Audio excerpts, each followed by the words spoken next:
tutorial, I'm going to show you how to set up and use the Voice Dream Reader application. So I am going to click on Voice Reader. This is the light version. You can try this version for free. It does everything that the full-featured version does, except it reads 1 to 2 lines at a time, and then the reader has to click a button to make it continue reading. The first thing you'll see when you get to when you open your app is a welcome, so we're going to click on next, and then we have to download a voice. It's automatically going to have 2 voices, Heather and the English iOS voice, which is Siri.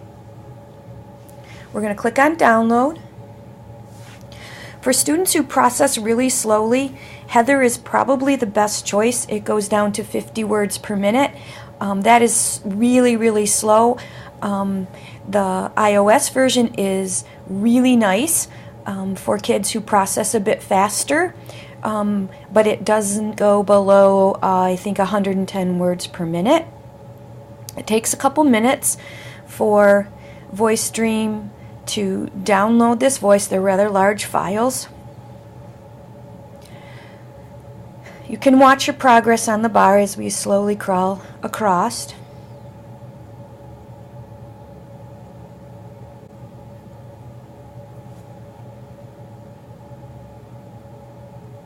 Okay, our voice is downloaded. It says that we were successful, so we can go on to the next window.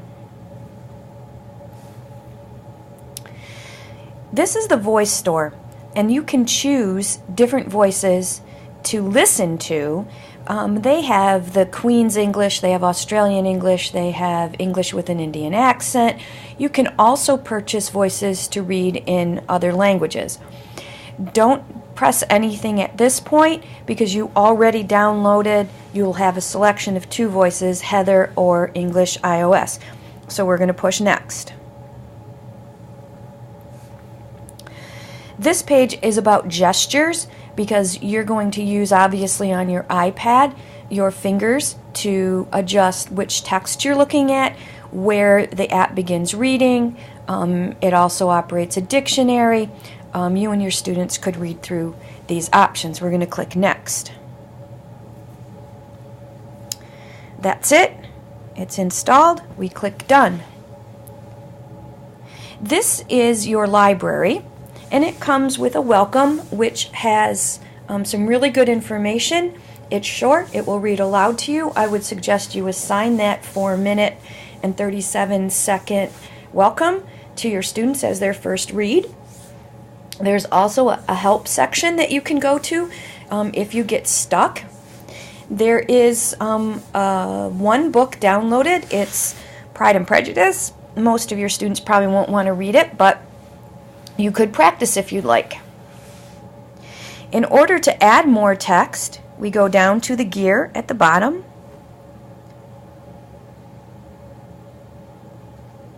And click. And in your settings, you can set where you're going to get your text from, and you can do things like manage your voices. You can see that Google Drive is already set up here. If I click on Google Drive, there's a button. It's already enabled. This is what it looks like if you can actually bring information from that particular source. And if you scroll down, you'll notice that Evernote is not clicked, Bookshare is not clicked. So we are going to enable Bookshare. First we just click on it. Then we go up to the little button, slide it over, and turn it green. You log in.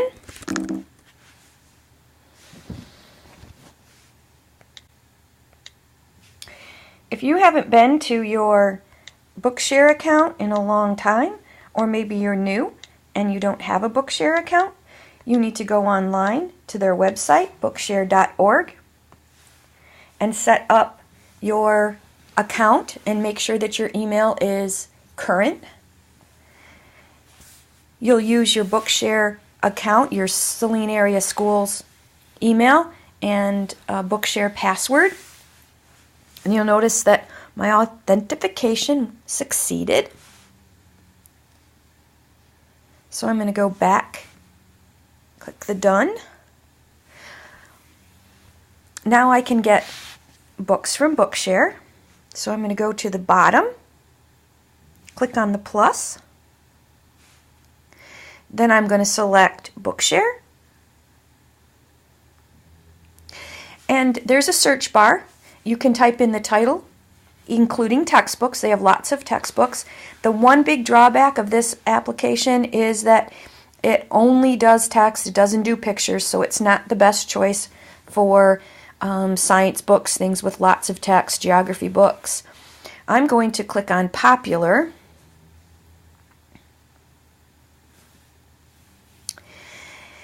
And looking at Diary of a Wimpy Kid, when you download books, you have to download for a particular student. The student has to qualify for Bookshare, and they have to be in your Bookshare list. There's another tutorial on how to add students to Bookshare, if you don't know how. We're going to select Diary of a Wimpy Kid. Gives us a little bit of a synopsis. There are books that have the same title, so you might want to check this to see if you are downloading the right book. This looks like the right one. So we're going to click on Download. We pick a student.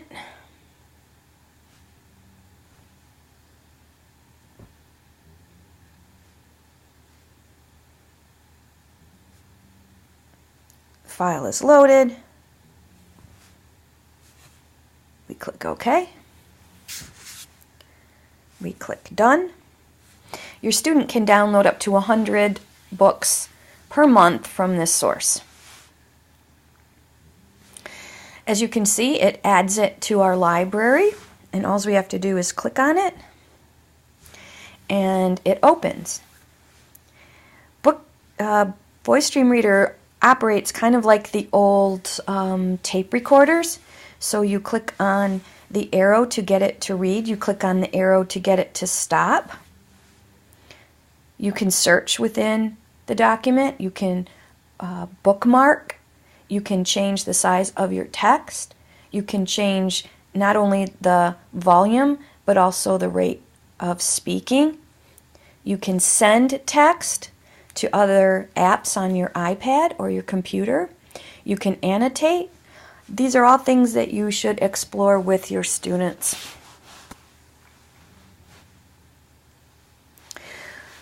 Once you're done, making sure that your student has the book that you need. If you have downloaded the book for him, you need to make sure that you go back and disable your Bookshare account. This little box is what you get, the price you pay for the free version. You can continue to click cancel and use the app the way it is, or you can purchase for about $10 the full version, which doesn't annoy you. So let's go back down. We've got our book. We're going to go back into the settings. We're going to go back to Bookshare because you can see that I am logged in as me. Click on that. Click on Disable. That way a student can't go in and 1, download books under your name, and 2, see lists of students which should be kept confidential. And we are done. Enjoy!